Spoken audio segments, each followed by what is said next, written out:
আর্থিক প্রতারণা মামলায় ইডির হাতে গ্রেফতার এক। স্বাস্থ্য পরিষেবা সংক্রান্ত চিটিং মামলায় বুধাদিত্য চট্টোপাধ্যায়কে গ্রেফতার ইডির। ভিডিও কমপ্লেক্সের সিডি অফিসে তাকে দীর্ঘক্ষণ জিজ্ঞাসাবাদের পর গ্রেফতার করে।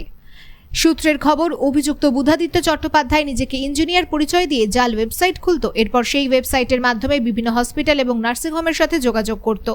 এইভাবেই সে এই সমস্ত হসপিটাল এবং নার্সিংহোমের সাথে আর্থিক প্রতারণা করত।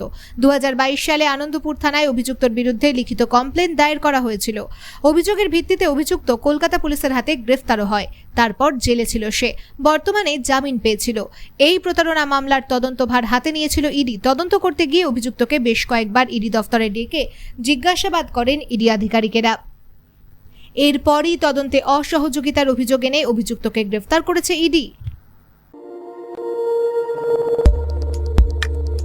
আমাদের সাথে থাকুন এবং দেখতে থাকুন নিউজ প্রাইম টাইমস, আপনাদের সাথে আপনাদের পাশে।